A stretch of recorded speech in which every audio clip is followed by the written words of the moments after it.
37페이지입니다.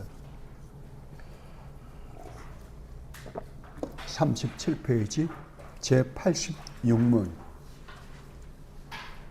제86문 살펴보도록 하겠습니다. 86문. 보이지 않는 교회의 주체들이 죽은 후 즉시 그리스도와 함께 영광 속에서 누리는 교제는 무엇입니까? 거기에 대한 대답을 우리 믿음의 선배들이 이렇게 증언하고 있습니다. 다 한 목소리로 읽어보도록 하겠습니다.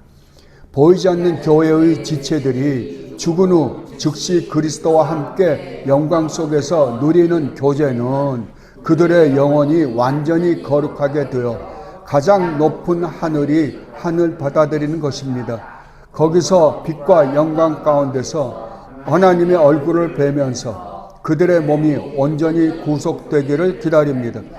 그들의 몸은 죽을지라도 그리스도에게 계속 연합되어 있고 마지막 날에 그들의 영혼에 다시 연합될 때까지 마치 침상에 있듯이 무덤에서 편히 쉬고 있습니다. 이에 반해 악인들의 영혼은 죽을 때 지옥에 던져지는데 거기서 고통과 흑암 가운데 머물러 있고 그들의 몸은 큰 날에 있을 부활과 심판 때까지 마치 감옥에 있듯이 무덤 속에 갇혀 있습니다. 아멘. 제가 86문부터 이제 90문까지 남았거든요. 이걸 오늘 끝내려고 하는데 제가 하나하나 살펴보면 시간이 오래 걸릴 것 같아서 나머지는 여러분들이 이미 읽으셨고 또 앞으로도 여러분들이 읽으실 줄 압니다. 그래서 그냥 간단하게 제가 여러분들에게 설명해 드리도록 하겠습니다. 86문은 보이지 않는 교회의 주체들, 이게 누굽니까? 우리들이잖아요. 구원받은 하나님의 백성들이 죽은 후, 우리가 지금 제일 두려워하는 게 죽음이잖아요. 죽음을 왜 두려워하냐 그러면 죽음 이후에 미래가 어떻게 될지 우리는 모르거든요. 몰라서 두려워하는데 성경은 여기에 대해서 유일무이하게 성경은 전 세계에서 유일무이한 책입니다. 이것만 우리가 죽음 이후에 어떻게 될지에 대해서 아주 자상하게 묘사해 주고 있습니다. 그럼 어떻게 되는가라고 할 때 죽은 후 첫 번째 그리스도와 함께 영광 속에서 누리는 교제가 있다라고 그럽니다. 죽은 후에 어떻게 된다고? 죽음으로 끝나는 게 아니라는 거예요. 세상은 죽음으로 끝나는 게 아니라 죽음 후에 세상에 있는데 하나님의 택하심을 받고 구원함을 받은 백성에게는 이러이러한 축복이 주어진다라고 가르치고요. 하나님을 믿지 않고 구원받지 못한 사람들에게는 이러한 하나님의 저주가 임한다라고 분명하게 선언하고 있습니다. 그런데 사람들이 안 믿으려고 그러죠. 고의적으로 안 믿으려고 그럽니다. 왜냐하면 하나님께 죄를 지은 인간들에게는 자기도 모르는 사이에 뭐가 있냐 그러면은 하나님을 인정하는 순간 우리가 저지른 죄로 말미암아 받아야 되는 천벌이 있다는 것을 인간들이 알아요. 무의식적으로 알아요, 그걸요. 그래서 조금 나보다 더 악한 짓, 사악한 짓을 하는 사람들은 너 천벌 받을 줄 알아? 라고 자기도 모르는 사이에 그런 이야기를 합니다.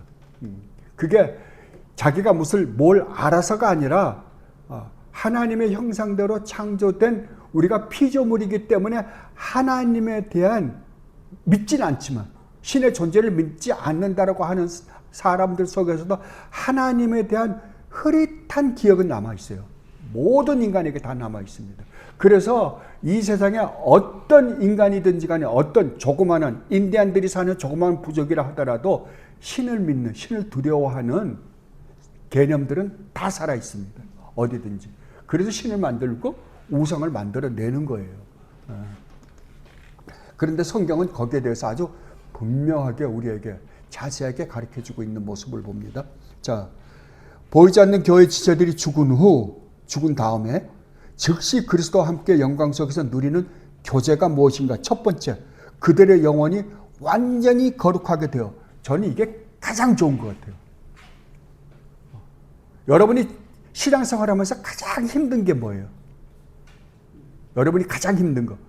내가 정말 1시간만이라도, 하루는 고사하고 1시간만이라도 진심으로 주님을 사랑하고 나를 위하여 십자가를 지시기까지 하시고 나를 구원해 주셨다라는 그 주님을 향해서 주님을 마음과 뜻과 정성을 다해서 사랑하고 정말 그분을 사모하는 마음이 불일 듯 해서 정말 그분의 마음에 온전히 순종하며 하루라도 내가 살아봤으면 좋겠다. 이게 아마 성도들 마음속에는 모두가 다 있을 거예요. 왜냐하면 우리 안에는 죄악된 본성이, 세상이 지금 죄악 가운데 있기 때문에 그 죄를, 그러니까 먼지가 많은 방 속에 들어가면 먼지 안 맞을 사람 있습니까? 없어요. 이 세상이 바로 그런 세상이거든요. 흑암의 세상 안에서 정말 거기에 먼지 안 묻을 사람 없습니다. 거기다가 아직까지 우리가 죄악된 본성이 남아있기 때문에 할 수 없이 내가 싫든 좋든 맞게 돼 있어요. 그러니까 항상 무슨 생각이 있냐 그러면 내가 하나님으로부터 이렇게 큰 은혜와 사랑을 입었다라고 하면서 어떻게 내가 이렇게 살 수 있어? 내가 어떻게 이런 짓을 하면서 살까? 그런 안타까운 성도들이 다 있거든요. 성도가 믿음이 좋으면 좋을수록 그걸 덜 느끼는 게 아니라 나는 이제는 점점 자랐으니까 이제는 됐어가 아니라 점점 더 느낀다고요. 점점 더 심각하게 더 예민해져요. 저에 대해서. 스펄전 목사님이 그런 말씀 하시더라고요. 하나님이 우리를 구원할 때 무엇으로부터 구원했느냐? 죄로부터 구원했다는 거예요. 죄로부터. 내가 지은 죄로 말미암아 받아야 되는 형벌로부터 구원도 했지만 죄 자체로부터 구원했다는 거예요. 그러니까 성도는 그 죄를 미워하고 혐오하고 그걸 짓지 않게 해서 발버둥 치는 사람들이 성도예요. 근데 그게 온전히 안 되잖아요. 주님의 뜻대로 하고 싶은데 온전히 안 되거든요. 그런데 성경은 뭐라 그러냐 그러면은 너희가 육신을 갖고 있는 동안은 안 된다는 거죠. 그래서 너희들을 육신을 여기다 두고 가는다. 왜냐하면 하나님이 우리가 인간이 아담과 하와가 죄를 지었을 때 제일 먼저 했던 게 뭐냐면 너희는 흙으로부터 왔으니까 흙으로 돌아간다는 거예요. 그러면 영혼하고 육신이 갈라지는 거 아니에요. 그러니까 온전한 우리가 구원을 받았다라고 하지만 온전한 구원은 아직도 아닌 거예요. 왜? 육신과 영혼이 분리되니까요. 그래서 그러면 이 영혼은 어떻게 되는가? 분리되는 순간 우리 영혼은 거룩해진대요. 죄가 하나도 없을 뿐만이 아니라 죄를 지을래야 지을 수 없는 존재가 된다는 거예요. 여러분 생각해 보세요. 죄를 지을래야 지을 수 없는 존재가 된대요. 그게 거룩하게 된다는 거거든요. 그러면 죄가 없을 뿐만 아니라 죄를 지을래야 지을 수 없는 존재가 되기 때문에 하나님을 온전히 섬길 수 있는 거예요. 우리 주님을 마음과 뜻과 정성을 다해서 진심으로 사랑할 수 있고 그분의 말씀에 진심으로 온전히 순종할 수 있는 거거든요. 이런 존재가 된다고 이야기하는 거예요. 그런데 나중에 우리가 다시 부활했을 때 그 아주 거룩한 이 영혼에다가 이제는 흙으로 만든 육신이 아닌 하늘로부터 오는 몸을 입혀준다는 거예요. 온전히. 그러니까 그 육신은 어떤 육신이냐 그러면은 이제 더 이상 죄를 지을래야 지을 수가 없는 육신이에요. 그 육신과 합해서 그러니까 하나님과 똑같은 존재가 되는 거죠. 하나님은 아닙니다. 그러나 하나님의 형상을 이제는 완전히 닮은 죄가 하나도 없고 죄를 지을래야 지을 수 없는 존재가 되어 살아가는 사람들의 사회 한번 생각해 보세요. 여러분 이런 걸 여러분 묵상해야 돼요. 그런 사회 어떻게 했어요? 옛날에 어떤 사람이 그런 말씀을 하더라고요. 천국 가면 심심할 것 같아. 밤마다 하나님을 찬양하며 산단 말이야? 그게 무슨 재미가 있어? 근데 여러분 한번 생각해 보세요. 우리가 지금 이 세상에서 누리는 기쁨이라는 게 뭘로부터 오는 기쁨이에요? 우리가 지금 이 세상에서 지금 겪고 있는 모든 근심, 걱정, 두려움이 왜 있냐고요? 그러니까 우리가 지금 가지고 있는 내 완전하지 못한 내 안에 도사리고 있는 죄, 이런 것 때문에 힘든 거잖아요. 그런데 내가 내 몸의 상태가, 몸과 영혼이 하나가 되어서 나라는 인격적인 존재가 하나가 형성이 되었을 때, 이게 죄가 없을 뿐만 아니라 죄를 지을 수 없는 존재라고 한다면 그 사람 안에는 뭐만 있겠어요? 기쁨, 즐거움, 희열, 하나님에 대한 감사, 찬양, 이거밖에 더 있냐고요. 부정적인 생각은 하나도 없는데, 근데 그게 심심할까요? 아니죠. 기쁘고, 지금 우리가 말했듯이 기쁘고 즐거운 우리 집에 진짜 그 찬송밖에 할 게 없다니까요. 그리고 모든 것이 다 만족하는 거잖아요. 모든 것이 다 만족하는 그런 존재가 된다라고 그런 거예요. 언제요? 우리가 죽는 순간. 그러면 여러분 한번 생각해 보세요. 죽는 순간 내가 진짜 그러한 존재가 된다라고 믿는다고 한다면 죽음을 두려워할 수가 있을까요? 성도에게는 없죠. 성도에게는 없어요. 왜냐하면 그런 걸 우리가 성경이 말하고 있는 이러한 사실들을 우리가 안 믿기 때문이거든요. 믿는다라고 말은 해놓고는 아니란 말이야. 아직까지 세상 사람들이 이야기하는 것처럼 저기보다는 아직까지 말똥에 굴러 살더라도 이 땅이 좋대요. 그래요? 정말 그래요? 여러분 가만히 한번 생각해 보세요. 여러분이 지금 얼마나 살았든지 간에 여러분들이 살아온 생애를 한번 이렇게 되돌아보세요. 한 번도 걱정, 근심, 두려움, 불안, 초조가 없었던데 있은 사람? 저는 없었어요. 한 번도 없었어요. 이거 끝나면 이 걱정, 이거 하여간 학교 애들도, 학생 애들도 아니에요. 요번에 이제 중간고사 끝나면 이제 좀 살았다 그러면 또 있고. 애들부터 그래요. 애들부터 한 번도 편한 적이 없어요. 이 세상은요. 그죠? 근데 여러분, 저 가까다 창세기 5장을 읽으면서 사람들 막 900년, 1000년 가까이 969년, 969년을 사신 분이 최고잖아요. 무드셀라가. 근데 한번 생각해 보세요. 여러분, 이 상태로 900년 살으라고 그러면 여러분 어떻게 하겠어요? 미치고 팔짝 뛸 노릇이세요. 안 그래요? 그럼 100세 시대가 좋은 겁니까? 그러니까 10년을 살았느냐, 20년을 살았느냐, 30년을 살았느냐 중요하지 않아요. 내가 이 세상의 삶을 무엇을 목적으로 살았느냐가 중요한 거죠.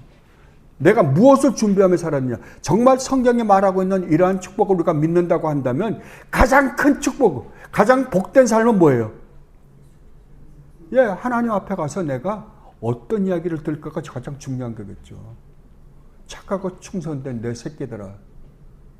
저는 그게, 난 그 소리가 제일 듣고 싶어요. 주님 앞에 딱 갔을 때, 내 새끼 왔니? 그러니까 내 새끼 왔니? 내 새끼 이제 왔구나. 그거보다 더 큰 축복이 어디 있겠어요? 그게 전 최고의 축복이라고 생각해요. 그건 우리가 뭘 해서가 아니에요. 하나님이 우리를 그런 존재로 만들었다. 그걸 뭘로 받아들인가? 믿음으로만 받아들인다는 거 아니야. 아무것도 아니에요. 믿음 하나예요. 정말. 그래서 우리 믿음의 선배들이가 가장 먼저 기록해 놓으신 것 같아요. 그리고 그 다음에 뭐냐면 가장 높은 하늘이 받아들이는 거예요. 하나님 나라에 간다는 거 아니에요. 우리 주님이 그 십자가에 못 박혀 돌아가셨을 때 양쪽에 오른쪽인지 왼쪽인지 저는 몰라요. 양쪽에 그 강도가 있었는데 그 강도 중 한 명, 오른쪽인지 왼쪽인지는 모르지만 그 강도 중 한 명이 그랬대잖아요. 오늘 주님 나라에 주님 임하실 때 저를 기억하여 주옵소서. 뭐 평생을 강도짓하고 살았는데 마지막 그 말 한마디 했어요. 근데 주님이 그를 어여삐 여겨서 오늘 네가 나와 함께 낙원에 있으리라. 그 낙원에 있으리라. 그리고 같이 올라갔을까? 낙원에 갔을까 아닙니까요? 그렇다고 한다면 우리는요. 그러니까 사람들이 그런 생각을 했거든요. 죽은 나사로 있죠.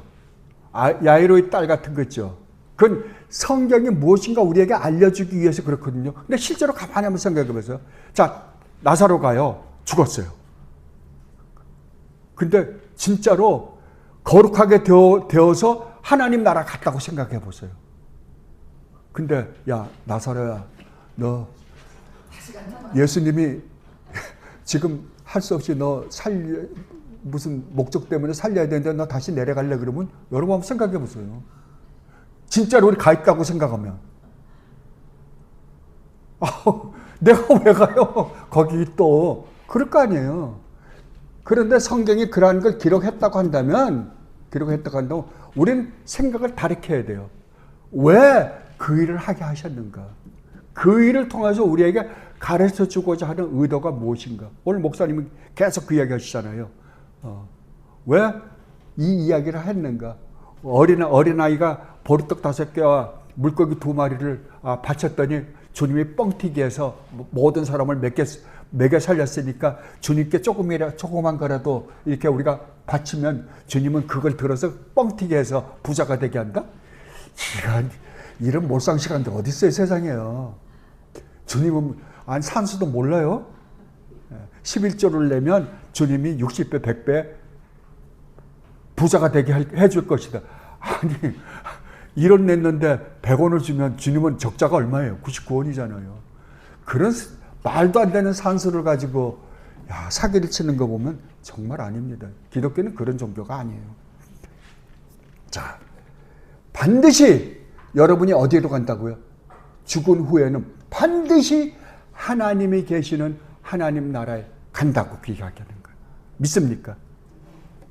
그리고 거기서 빛과 영광 가운데서 하나님의 얼굴을 뵈면서, 이게 무슨 말인지 압니까? 이 세상의 가장 큰 축복은 지복직관이에요. 지복직관. 지복직관이 뭔지 압니까? 하나님의 얼굴을 배우는 거예요.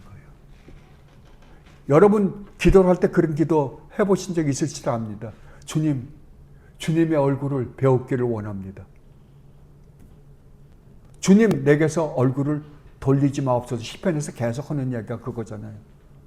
주님의 얼굴을 배우기를 원합니다. 저 가까이다 그런 이야기 잘하거든요. 그런 기도 많이 하거든요. 주님, 내가 아들이잖아요. 아들이 아버지의 얼굴을 모르는 사람이 모르는 아들이 세상에 어디 있습니까? 아버지의 얼굴을 좀 보여주시옵소서. 모세도 그러잖아요. 주님의 영광의 얼굴을 보고 싶다고. 예. 그런데 이 세상에서는 아니에요. 왜 하나님이 우리에게 하나님 얼굴을 보여주지 않을까요? 보여주기 싫어서요? 아닙니다요. 아직까지 우리에게 죄가 있기 때문이에요.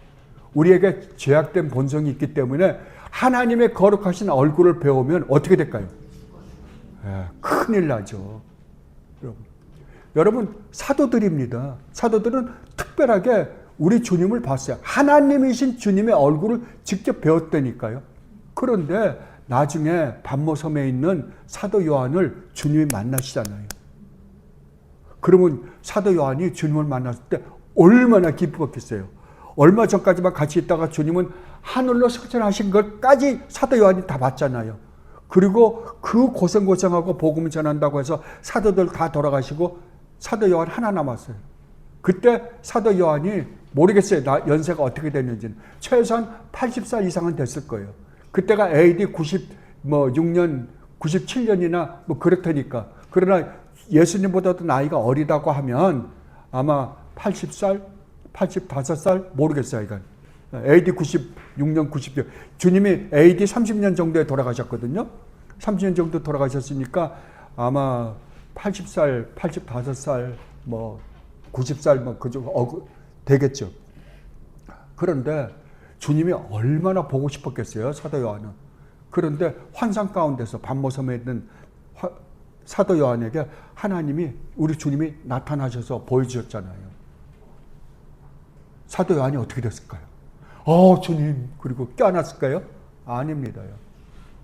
무서워서 죽은 듯 됐다 그래요. 왜요? 그 대사도 요한인데도 불구하고 주님의 거룩하심을 딱 뵈니까 못 견딘 거예요. 그럼 우리 같으면요? 더 못 견디죠. 그러니까 주님이 우리에게, 성령 하나님이 우리에게 깨닫게 하시는 건 하나님의 얼굴을 직접 보여주는 게 아니라 하나님의 사랑과 은혜와 자비와 긍휼과 인자하심과 이런 것들을 통해서 내 아버지가 누구이신가를 우리에게 가르쳐 주는 거예요. 지금은. 그러나 우리가 죽은 이후에는 어떻게 된다? 하나님의 얼굴과 얼굴을 마주 대하고 볼 수 있는 존재가 된다는 거예요. 여러분, 얼마나 이거보다 더 큰 축복이 세상에 어디 있습니까? 최고의 축복입니다. 그리고 그 다음에 올라가서 영원히 올라갔잖아요. 우리 몸도 하루속히 구원받기를 원하고 기다린다라고 이야기합니다. 그리고 그들의 몸은 죽을지라도 그리스도에게 계속 연합되어 있고, 그런데 보세요. 우리 영혼은 올라갑니다. 영혼은 올라가는데 그럼 우리 몸은 어떻게 되는가? 우리 몸은 비록 이 세상에 묻혀있다 하더라도 우리 몸도 그리스도와 연합되어 있는 것은 영원히 연합되어 있다는 거예요. 우리가 연합되어 있는, 그리스도와 연합되는 게 영혼만 연합된 게 아니라 우리 존재 자체가 연합되어 있다는 거예요. 그것을 나중에 주님이 오셔서 하나로 합쳐주는 거잖아요. 그래서 계속해서 연합되어 있고 마지막 날에 그들의 영혼에 다시 연합될 때까지 마치 침상에 있듯이 무덤에서 편히 쉬고 있습니다. 여기에서 이제 하나, 어떤 과거에는 그랬댔어요. 이러한 것들을 보고 과거에는 그러니까 반드시 우리가 무덤에 묻어야 된다라고 했습니다. 화장을 반대했었어요. 그런데 가만히 한번 여러분 생각해 보세요. 전쟁이 나가서 죽은 사람들 많잖아요. 그럼 폭탄이 터져갖고 다 분해되고, 그 다음에 여러분, 우리 믿음의 선배 중에 폴리캅이라는 참 훌륭하신 믿음의 선배가 있습니다. 그분이 사도 요한의 제자입니다.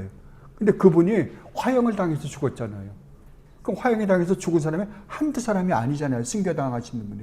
그럼 그런 분들은 어떻게 되는가라는 문제가 생긴 거예요. 그래서 우리가 어떻게 죽는 거는 상관이 없다. 무덤에 묻히든지 안 묻히든지 상관이 없다.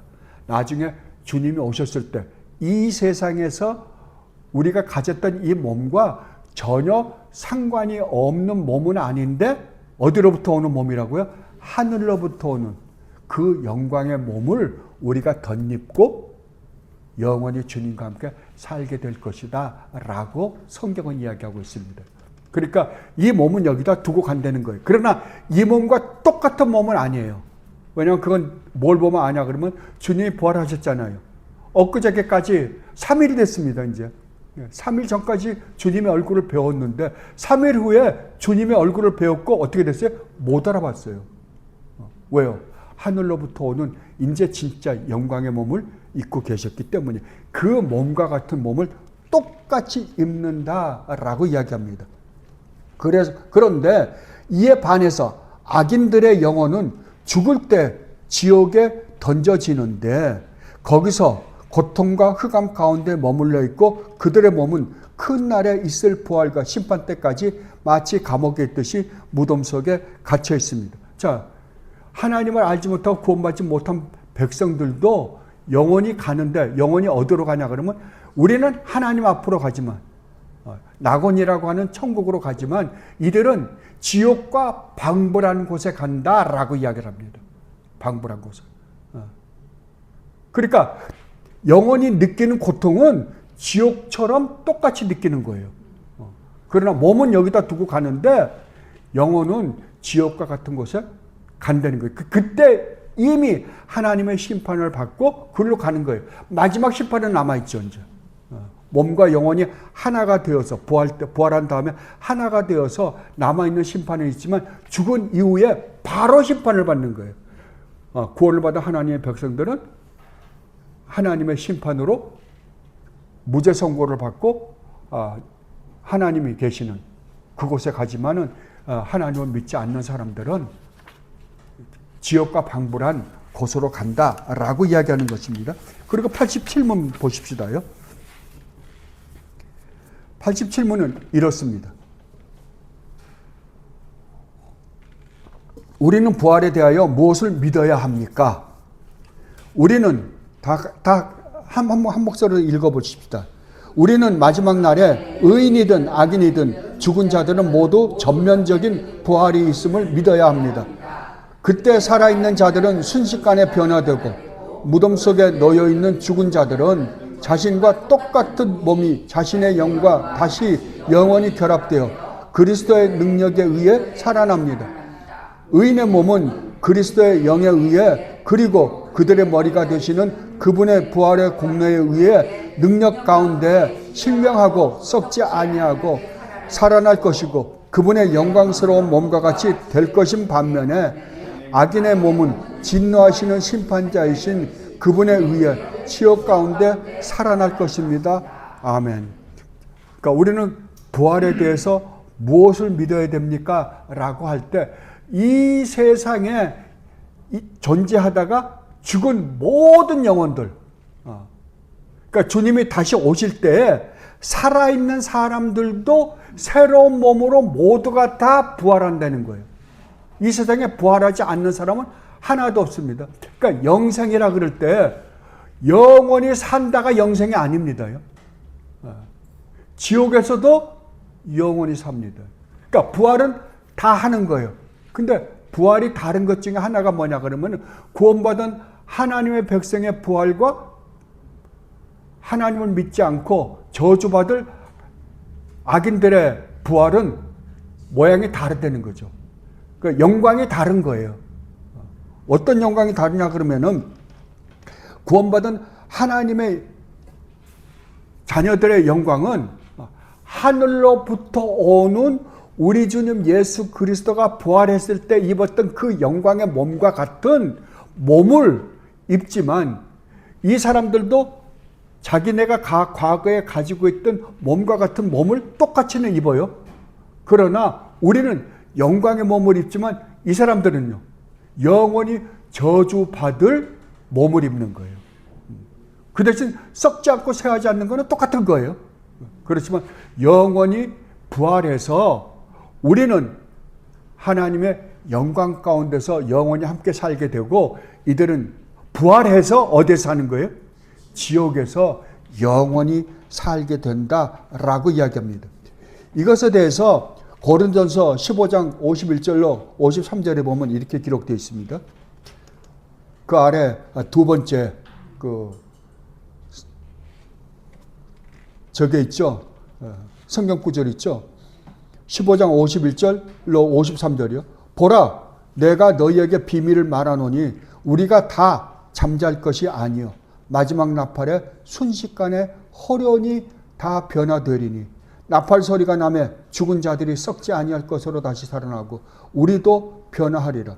이 썩을 것이 반드시 썩지 아니할 것을 입겠고 이 죽을 것이 죽지 아니함을 입으리로다. 아멘. 그 아래 데살로니가전서 4장 15절로 17절 보면 이렇게 기록되어 있습니다.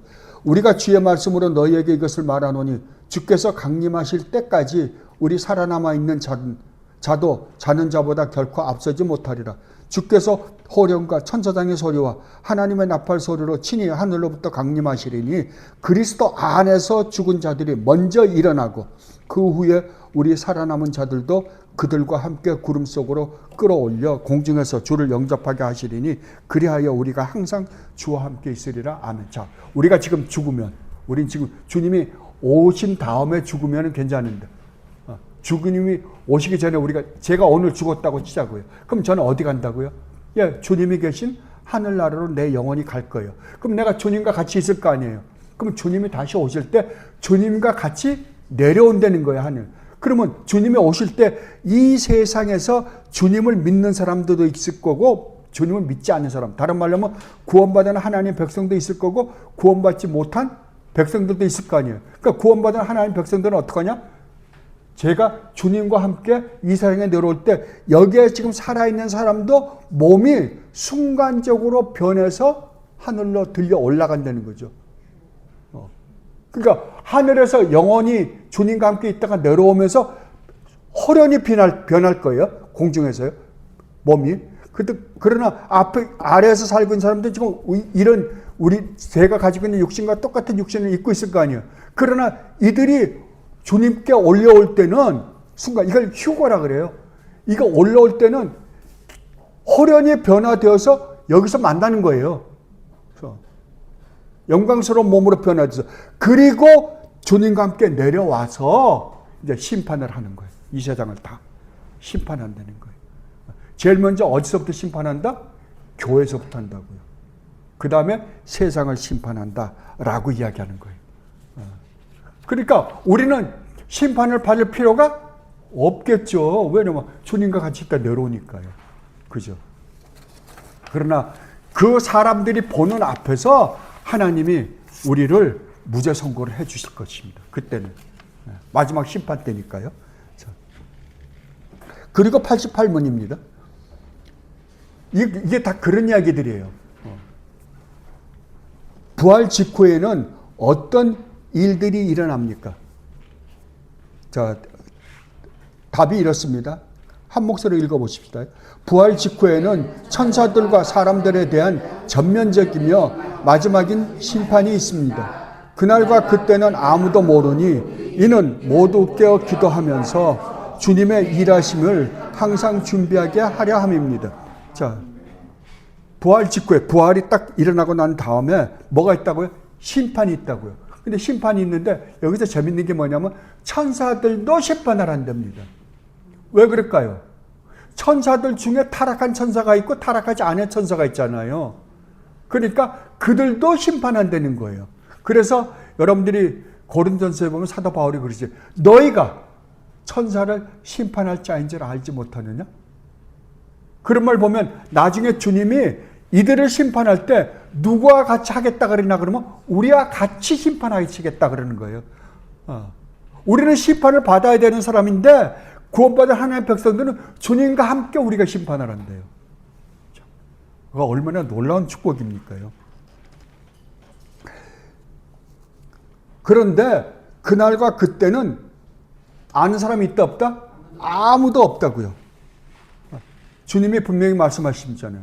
그날과 그때는 천사도 모르고 나도 모른다. 주님이 모를 리가 있는가요? 주님은 사람의 몸을 입고 있지만 또 주님 안에는 신성이 있으시잖아요. 신성이 모르는 게 있어요? 없어요. 그러나 그것은 인성에는 비밀로 했다는 거죠. 그래서 오직 하나님만 아신다는 거예요. 삼위 하나님만 아시는 거예요. 하나님만 비밀로 했다는 거예요. 자, 그러면 여기에서 우리가 이제 성도들에게, 이건 성도들에게 다 가르쳐 주는 거예요. 마지막 날 어떻게 될지.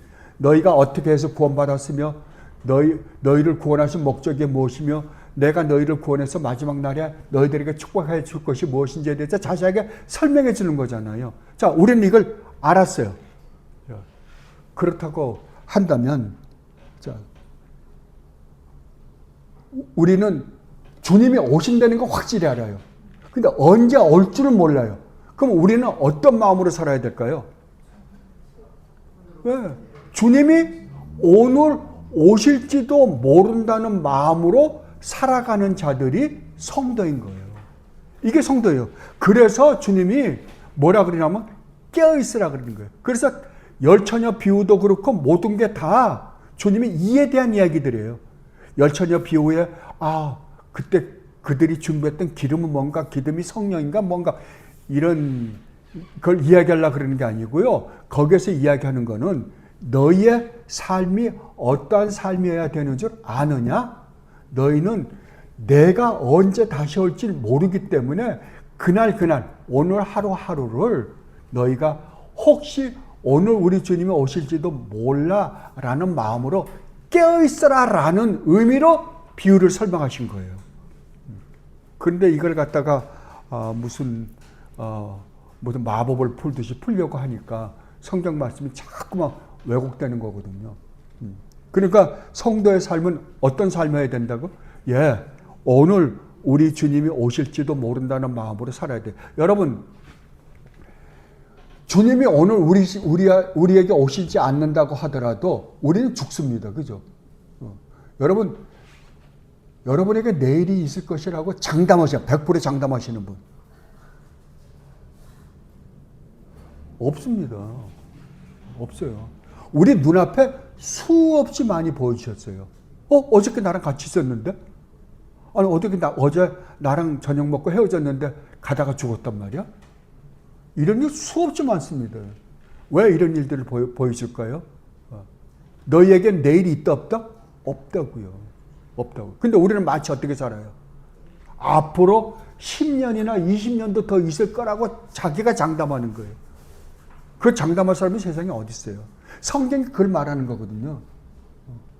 주님이 오늘 오실지도 몰라라는 마음으로 살 뿐만 아니라 내가 오늘 주님의 부르심을 받고 갈지도 모른다는 마음으로 사는 자들을 성도라 그럽니다. 그거를 종말론적인 삶이라 그러는 거예요.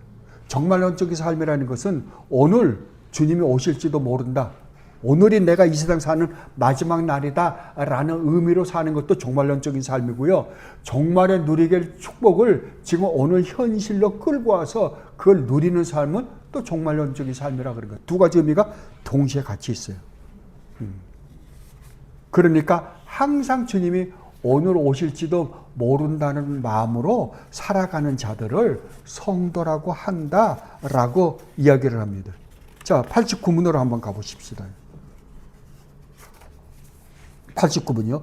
심판날에 그렇다면 악인은 어떻게 됩니까? 자, 이렇게 이야기합니다.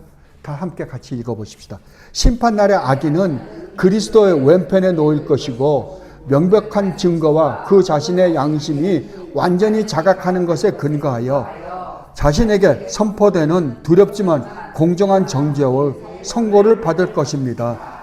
그 선거에 따라 하나님의 은혜의 얼굴에서 그리고 그리스도와 그분의 성도들과 그분의 모든 거룩한 천사들과 갖는 영광스러운 교제에서 떨어져 지옥으로 던져질 것입니다.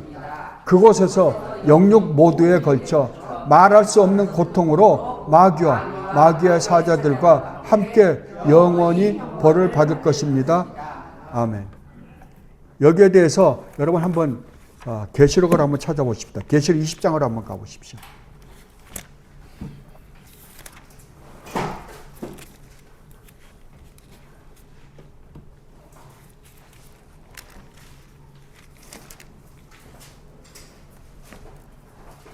(11절부터) 15절까지 내용입니다. 계시록 20장 11절로 15절입니다. 이게 마지막 심판입니다. 이걸 보통 우리가 백보자 심판이라고 그러죠. 하얀 보좌 앞에서의 심판이라고 그래서 백보자 심판이다라고 이야기합니다. 또 내가 크고 흰 보좌와 그 위에 앉으신 이를 보니 땅과 하늘이 그 앞에서 패하여 간 데가 없더라. 또 내가 보니 죽은 자들이 큰 자나 작은 자나 그 보좌 앞에 서 있는데 책들이 펴 있고 또 다른 책이 펴졌으니 곧 생명책이라. 죽은 자들이 자기 행위를 따라 책들에 기록된 대로 심판을 받으니 바다가 그 가운데에서 죽은 자들을 내주고 또 사망과 음부도 그 가운데에서 죽은 자들을 내주며 각 사람이 자기의 행위대로 심판을 받고 사망과 음부도 불못에 던져지니 이것이 두째 사망이라 곧 불못이라. 누구든지 생명책에 기록되지 못한 자는 불못에 던져지리라. 책이 두 권이 있답니다. 하나는 생명책, 하나는 사람들이 이 세상에 살면서 저지른 죄가 낱낱이 기록되어 있는 책들. 그러니까 구원받지 못한 사람들은 이 낱낱이 기록되어 있는 이 책에 따라서 그 책을 근거로 해서 하나님이 심판하신다는 거예요. 그러니까 이 세상 모든 사람들이 하나님 앞에 변명할 것이 있다 없다? 아무것도 없다 그러는 거예요. 지금 그 이야기를 하는 거예요. 지금 아무것도 없다. 그러니까 하나님의 심판하신 심판은 공의의 심판이다라고 하는 거예요. 그래서 그 증거를 다 된 다음에 하나님이 그들을 정죄를 해서 어디로 간다? 불못에 던져 넣는다는 거예요. 그 불못을 또 다른 말로 지옥이라 그럽니다. 그 지옥에 어떤 형벌이 있을지 저는 모릅니다. 그러나 한 가지 분명한 것은 어렴풋이 우리가 추론할 수 있는 것은 주님이 우리 죄로 말미암아 우리가 받아야 될 그 무시무시한 벌을 십자가에서 대신 받았다라고 합니다. 그죠? 우리는 이걸 믿잖아요. 그러면 우리가 저지른 죄로 받아야 되는 벌이 얼마나 무시무시한 벌인가를 보려면 우리는 뭘 보면 알 수 있어요? 십자가에서 주님이 당했던 고통을 보면 저것이 우리가 저지른 죄로 말미암아 받았어야 될, 지옥에서 받아야 될 그 고통을 우리에게 보여주시는 거잖아요. 그렇다고 한다면 지옥이라는 곳이 어떤 곳이냐면 주님이 십자가에서 받았던 그 고통과 같은 고통을 영원히 받는 곳이에요. 그것을 다른 말로 지옥이다 라고 하는 거예요. 그것을 또 다른 말로 불못이다 라고 이야기를 해요. 그럼 우리는 이제 분명히 지옥에서 얼마나 무시무시한 벌을 받을지 알아요. 그죠? 우리 주님은 십자가에서 당하신 고통을 가만히 한번 생각해 보세요. 육신적으로는 온몸이 갈기갈기 찢어졌어요. 채찍에 맞아서. 그때 채찍이라는 건 끝허리에 갈고리가 달린 채찍이잖아요. 채찍으로 한번 가죽 채찍으로 치면 뭐가 살덩어리가 뚝뚝 떨어져 나가잖아요. 등은 그렇게 해서 채찍으로 맞으셨고, 머리에는 이렇게 큰 가시, 여러분 가시도 이렇게 큰 것들 있죠. 그 가시 면류관을 해서 푹 씌웠어요. 그리고 십자가에 그걸 눕혀놓고 사람을 십자가 위에 눕혀놓는 거잖아요. 거기에다가 양 손에다가 여러분 한번 대못을 박아서 한번 박아보세요. 그리고 발 등을 두 개 얹어가지고 여기다가 대못으로 박아서 나무에다 딱 해놓고 그걸 갖다가 이렇게 엎어진 걸 갖다 막 올린다고 한번 생각해 보세요. 온몸이 축 처질 거 아니에요. 그러면 여기서 찢어지는 데는 고통이 있을 거라고요. 머리는 가시 면류관을 씌웠으니까, 등은 얻어맞아가지고 살이 다 터졌으니까 그게 나무에 달 때마다 그 고통이 얼마나 심하겠어요. 더군다나 이 머리에다 씌운 가시가 이렇게 될 때마다 한번 상상을 한번 해보세요.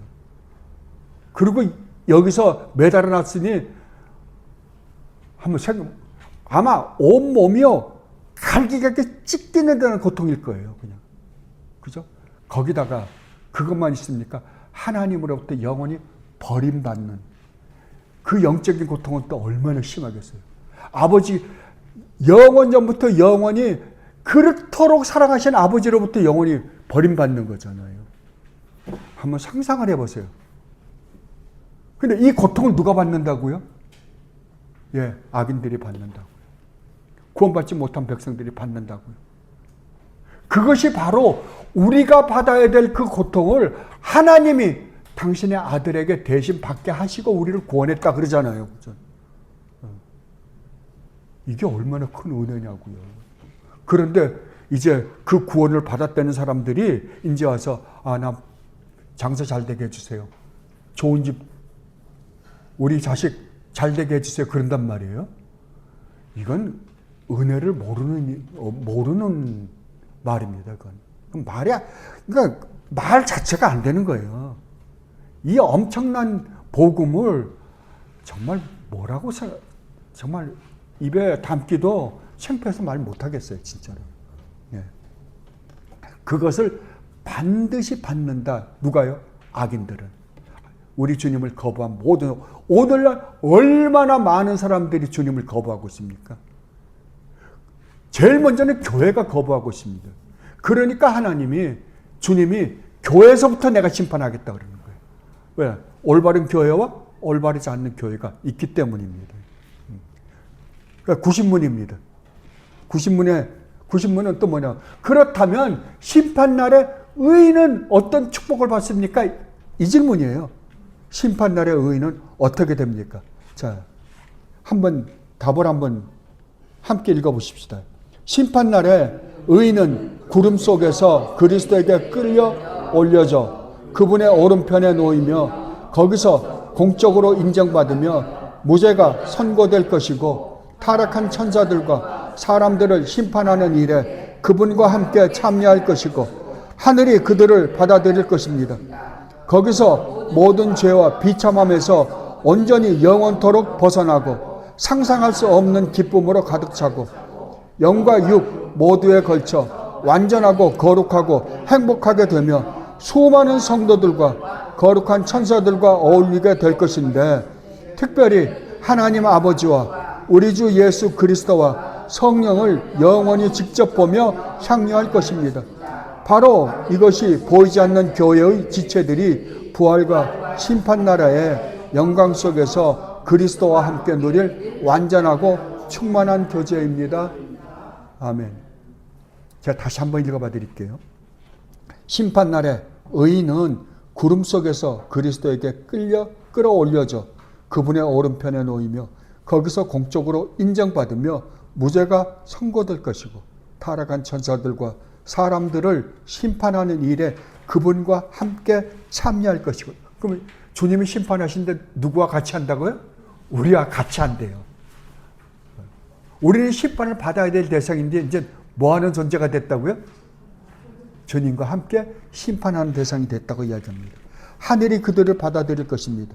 거기서 모든 죄와 비참함에서 온전히 영원토록 벗어나고 상상할 수 없는 기쁨으로 가득 차고 영과 육 모두에 걸쳐 완전히 거룩하고 행복하게 되며 수많은 성도들과 거룩한 천사들과 어울리게 될 것인데, 특별히 하나님 아버지와 우리 주 예수 그리스도와 성령을 영원히 직접 보며 향유할 것입니다. 바로 이것이 보이지 않는 교회의 지체들이 부활과 심판나라의 영광 속에서 그리스도와 함께 누릴 완전하고 충만한 교제입니다.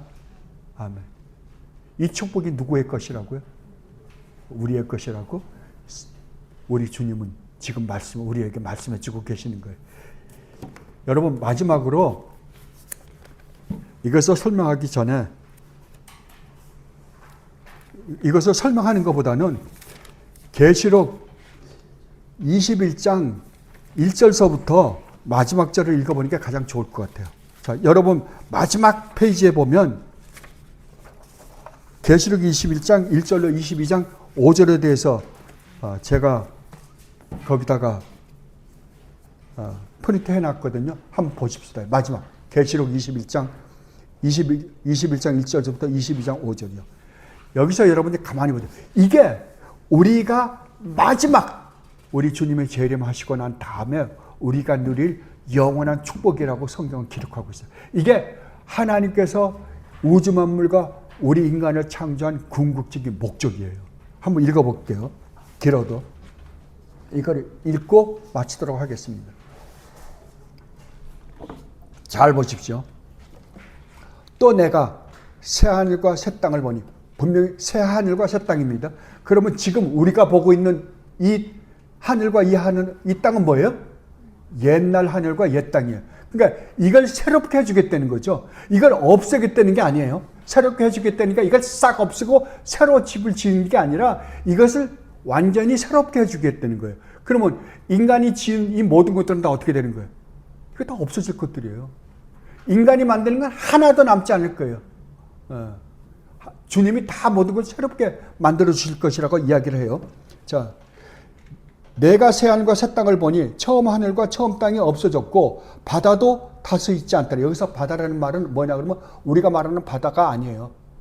악인들이 사는 이 세상, 악한 세상을 의미하는 게 바다예요.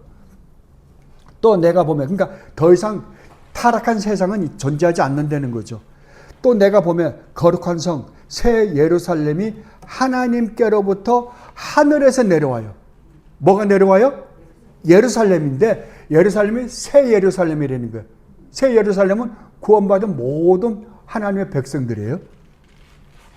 근데 우리가 지금 보면 예루살렘이라니까 어떤 성이 이렇게 내려오는 것 같잖아요. 보십시다. 그런 건지. 그 준비한 것이 신부가 남편을 위하여 단장한 것 같더라. 근데 그 예루살렘이 얼마나 아름다우냐 그러면은 신부가 시집 갈 때 남편을 위해서, 신랑을 위해서 단장한 것처럼 아름답더라 이 말이에요. 내가 들으니 보좌에서 큰 음성이 나서 이르되 보라 하나님의 장막이라는 건 텐트예요. 그죠? 텐트. 그러니까 하나님이 우리와 함께 거한다는 말이에요. 장막이 사람들과 함께 있음에 하나님이 그들과 함께 계시리니 그들은 하나님의 백성이 되고 하나님은 친히 그들과 함께 계셔서 모든 눈물을 그 눈에서 닦아주시니 다시는 사망이 없고 애통하는 것이나 곡하는 것이나 아픈 것이 다시 있지 아니하리니 처음 것들이 다 지나갔음이라. 자, 하나님, 그게 그럼 새 예루살렘이 내려오는데 새 예루살렘이 하나님과 함께 계시는 예루살렘이다라고 이야기하는 거예요. 그래서 그런데 그때는 하나님이 우리의 아버지가 되고 우리는 하나님의 아들들과 딸들이 되어서 영원히 함께 살 것인데, 우리가 이 땅에서 흘렸던 눈물이나 우리가 여기서 이 땅에서 애통했던 것이나 우리가 이 땅에서 고통받았던 그 모든 것들을 아버지가 다 눈물을 닦아주며 위로해 주실 것이다 라고 합니다. 그러면 여러분, 성도는 이 땅에서 주님을 믿는다라는 것 때문에 눈물을 흘린다 안 흘린다? 흘린다는 거예요. 곡한다 안 한다? 한다는 거예요. 고통을 받는다 안 받는다? 받는다라는 거예요. 그러니까 예수를 믿으면 삼박자 구원을 받는 게 아니라 고난이 온다고 가르치는 거예요. 너희가 환난을 받으나 담대하라예요. 경건하게 살고자 하는 자는 모두가 다 핍박을 받으리라요. 그럼 만약에 내가 예수를 믿는데 나에게는 전혀 고난이 없다라고 한다면 뭐 하는 거예요? 잘못 믿는 거예요. 잘못 믿는 거예요. 그건. 그래야지 주님이 닦아주죠. 근데 여기서 온갖 예수님 팔아서 부귀영화를 다 누린 사람들이 천국 가서 뭐 어떡할 거예요? 한번 생각해 보세요. 성경 말씀하고는 완전히 달라요. 보좌에 앉으신 이가 이르시되 보라 내가 만물을 새롭게 하노라. 새롭게 한다 그랬어요. 하시고 또 이르시되 이 말은 신실하고 참되니 기록하라 하시고 또 내게 말씀하시되 이루었도다. 나는 알파와 오메가요 처음과 마지막이라. 이 이루었다는 우리 주님이 십자가에서 말씀하신 거예요. 우리 주님이 다 이루었다. 우리 주님이 다 이루신 것이 완전하게 이루어진 때가 언제예요? 이 마지막 때예요. 그러니까 우리 주님 안에서는 이미 이루어졌지만 아직도 우리는 이루어지는 과정 속에 있는 거잖아요. 그래서 마지막 이루는 때가 바로 이때예요. 이때야 다 이루어져요. 나는 알파와 오메가요 처음과 마지막이라. 그러니까 시작을 하나님께서 하신 거가 마지막이 지금 끝나는 장면이에요. 내가 생명수 샘물을 목마른 자에게 값없이 주리니 이기는 자는 이것들을 상속으로 받으리라. 자, 여기서 하나 여러분 분명히 보셔야 될 것이 뭐냐면 이기는 자예요. 이기는 자. 그러면 우리는 성도는 이 세상에서 성도가 되자마자서부터 뭐가 있다고요? 싸움이 있다는 거예요. 전쟁이 있다는 거예요. 전쟁이.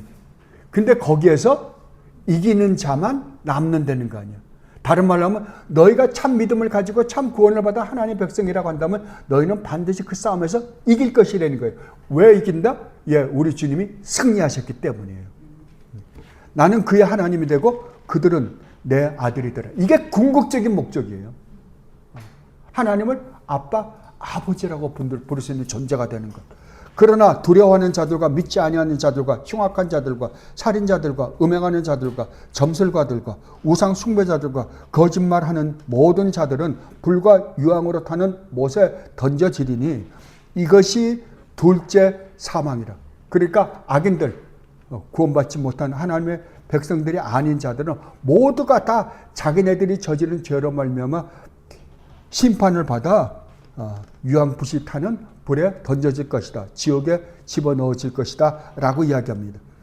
그리고 7 대접을 가지고 마지막 7 재앙을 담은 7 천사 중 하나가 나와서 내게 말하여 이르되 이리 오라. 내가 신부 곧 어린 양의 아내를 내게 보이리라. 뭐라고요? 천사가 7 대접을 가지고 있던 천사 중 하나가 와서 뭐라 그러나 그러면 요한에게 내가 신부 곧 어린 양의 아내를 내게 보여. 어린 양의 아내가 누구예요? 성도들입니다. 그 성도들을 내가 너희들에게 보여주겠다라고 하고 보여준 것이 있대요. 그럼 그 보여준 것은 누구를 보여준 거예요? 어린 양의 신부, 즉 구원받은 하나님의 백성들, 교회를 보여준 거잖아요. 근데 어떻게 표현하는가 보세요. 보이리라 하고 성령으로 나를 데리고 크고 높은 산으로 올라가 하나님께로부터 하늘에서 내려오는 거룩한 성 예루살렘을 보이니. 자, 근데 어린 양의 신부를 보여주겠다 그러는데 딱 보여준 건 뭐냐 그러면은 예루살렘 성이었어요. 그럼 예루살렘 성이 뭐예요? 어린 양의 신부 곧 교회, 성도들이잖아요. 이제 예루살렘이 성도예요. 그러면 지금 누가 내려오고 있는 거예요? 성도들이죠. 하늘에서 성도들이 쫙 내려오고 있는 모습이에요. 근데 그 다음부터 그 예루살렘에 대해서 그 어린 양의 신부에 대해서 묘사를 하는데 그 묘사는 모든 게 다 보석으로 묘사를 해요. 그 보석으로 묘사한다고 한다면 왜 보석으로 묘사할까요? 그 어린 양의 신부인 교회, 성도들의 그 영광이 얼마나 광채가 나는지를 우리에게 묘사해 주고 있는 거예요. 그런데 거룩한 성 예루살렘을 보이니 하나님의 영광이 있어 그 성의 빛이 지극히 귀한 보석 같고 벽옥과 수정같이 맑더라. 이게 누구라고요? 여러분들이라고요. 여러분들이 이룰 것이라고 이야기하는 거예요. 크고 높은 성곽이 있고 12문이 있는데 문에 12천사가 있고 그 문들 위에 이름이 있으니 이스라엘 자손 12지파의 이름들이라. 동쪽의 세 문, 북쪽의 세 문, 남쪽의 세 문, 서쪽의 세 문이니 그 성의 성곽에는 12기초석이 있고 그 외에는 어린 양이 12사도의 12 이름이 있더라. 자, 문이 있는데 문이 동서남북 세 문씩 있대요. 근데 거기에는 누구 이름이 기록되어 있냐 그러면은 12지파들의 이름이 기록되어 있대. 이거는 무슨 말인가 하니 구약 12지파를 통하여 구원받은 하나님의 백성들. 근데 거기에 기초석이 있는데 12기초석이 있대요. 동서남북에. 근데 그 12기초석, 그 기초석으로 들어오는 자들이 있는데 거기에는 누구의 이름이 있냐 그러면 12사도의 이름이 있어요.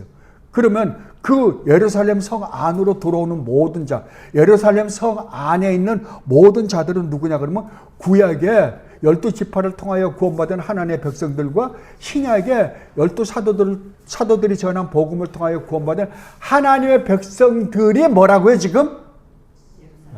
예루살렘이라 그러는 거예요. 예루살렘. 내게 말하는 자가 그 성과 그 문들과 성곽을 측량하려고 금 갈대 자를 가졌더라. 그 성은 네모가 반듯하여 길이와 너비가 같은지라. 그 갈대자로 그 성을 측량하니 12,000스라디온이요 길이와 너비와 높이가 같더라. 그 성곽을 측량하며 144규빗이니 사람의 측량 곧 청사에. 이게 지금 정사각형이거든. 정사각형인데 정육각형이라는 거예요. 정육각형이에요 지금. 정육각, 그러니까 그 정사각형, 정육각형이라는 거는 뭘 의미하냐 그러면 인간이, 그러니까 우리 구원받은 하나님의 백성들이 얼마나 의로운 존재들인가를 설명하고 있는 거예요 지금. 그 성곽은 벽역으로 쌓였고 그 성은 정금인데 맑은 유리 같더라. 여기서부터 여러분이 이제 뭘 봐야 되냐면 이게 여러분의 모습이라고 봐야 돼요. 여러분의 모습이에요. 그 성곽은 벽역으로 쌓였고 그 성은 정금인데 맑은 유리 같더라. 그 성은 성곽의 성곽의 기초석은 그 성의 성곽의 기초석은 각종 보석으로 꾸몄는데 첫째 기초석은 벽옥이요, 둘째는 남보석이요, 셋째는 옥시요, 넷째는 녹보석이요, 다섯째는 홍만호요, 여섯째는 홍보석이요, 일곱째는 황옥이요, 여덟째는 녹옥이요, 아홉째는 다망옥이요, 열째는 비치옥이요, 열한째는 청옥이요, 열두째는 자수정이라.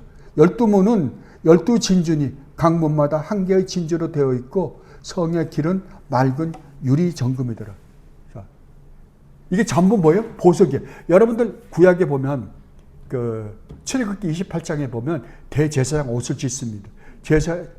대제사장 옷을 짓는데 이 앞에 흉패를 만들어요. 그리고 어깨에다가 어깨에 이게 올리는 거를 이게 만드는데 어깨에 올리는 걸 만드는데 거기에 12지파의 이름을 새기고 그걸 보석으로 만듭니다. 그 누구예요? 대제사장. 대제사장 보면 12보석으로 새긴 12지파를 대제사장이 항상 갖고 다녀요. 근데 그것이 어디에서 나타나냐면 지금 여기에서 나타나는 거예요. 그러니까 예수님이 지금 가지고 있는 그 영광스러운 몸이 대제사장인 우리 주님이 갖고 계신 그 영광스러운 몸이 우리에게 그대로 전달되어서 우리도 이 보석과 같은 광채가 나는 영광의 몸으로 변해서 영원히 하나님 나라에서 살게 될 것이다 라고 확실하게 이야기해 주는 겁니다.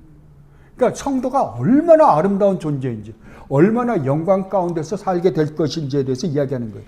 성 안에서 내가 성전을 보지 못하였으니 이는 주 하나님 곧 전능하신 이와 및 어린 양이 그 성전이심이라.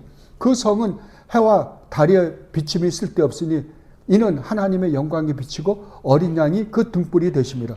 만군이 그 빛 가운데 다니고 땅의 왕들이 자기 영광을 가지고 그리로 들어가리라.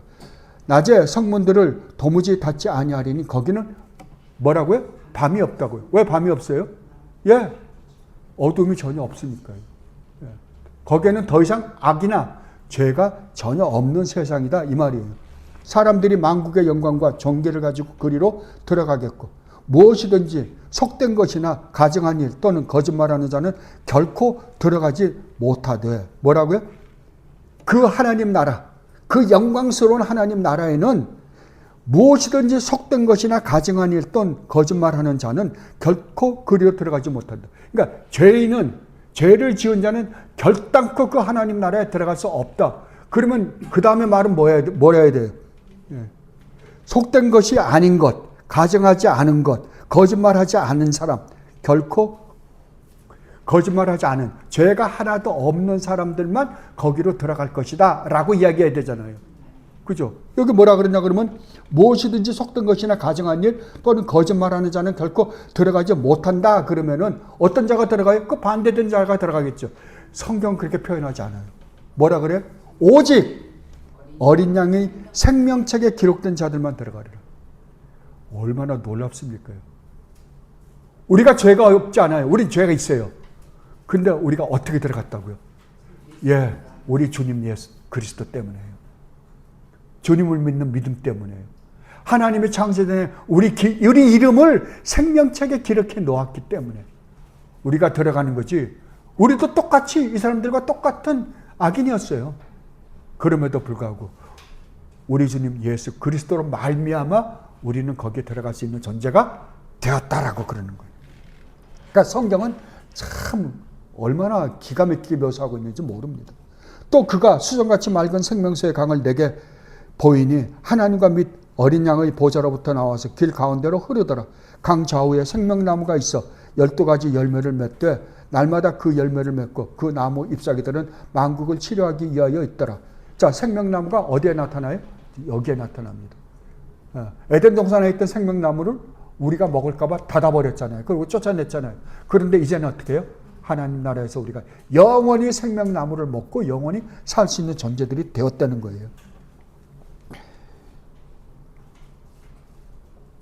다시 저주가 없으며 하나님과 그 어린 양의 보좌가 그 가운데 있으리니 그의 종들이 그를 섬기며 그의 얼굴을 보토이어 그의 이름도 그들의 이마에 있으리라. 다시 밤이 없겠고 등불과 햇빛이 쓸데없으니 이는 주 하나님이 그들에게 비치심이라. 그들이, 여기서 그들은 누구예요? 성도들입니다. 우리들이잖아요. 여러분이잖아요. 그들이 세세토록, 여러분이 세세토록 뭐라고요? 왕노릇하리라. 어디에서요? 새하늘과 새 땅에서요. 누구와 함께? 우리 주님과 함께. 이게 우리에게 주시려고 우주 만물을 창조하셨고, 그리고 우리 인간을 창조하셨고, 우리가 타락했음에도 불구하고 우리 주님 예수 그리스도를 통하여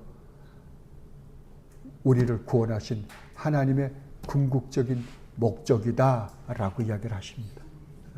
여러분들이 정말 힘들고 어려울 때, 정말 내가 하나님을 믿는다라고 하면서 어째 내 인생은 이런가 싶을 때 이거 읽어보십시오. 읽어보시면 여러분에게 진정한 위로가 되실 것입니다. 아버지께서 나에게 이렇게 큰 축복을 주시기 위하여 우리 주님까지 희생시켜 가면서 그렇게 했는데 내가 이 조그만한 힘든 걸 가지고 내가 힘들어할 수 있는가라고 회개하면서 주님 앞에서 다시 한번 돌이키는 여러분들이 되시기를 진심으로 바랍니다. 기도하겠습니다. 주님, 이제 주님께서 저희들을 구원하시는 과정과 주님께서 저희들에게 주시고자 약속했던 그 놀라운 축복의 약속을 저희들이 공부했습니다. 주님께서 저희들을 이렇게도 영광스러운 존재로, 아름다운 존재로 주님 나라에 살게 해 주신다는 사실을 이제 깨닫게 되었습니다. 주님, 이것을 굳게 믿고 이 세상에서 저희들의 환경이 어떠하든지 간에 주님께서 주시고 이 축복을 주시고자 저희들에게 이 세상의 삶을 허락하신 줄 믿고 그 모든 삶 속에서 주님께 감사와 찬양과 영광을 돌리며 살다가 주님 앞에 갈 수 있는 저희들 되게 하여 주옵소서. 감사하며 우리 주님 예수 그리스도 이름으로 기도드립나이다. 아멘.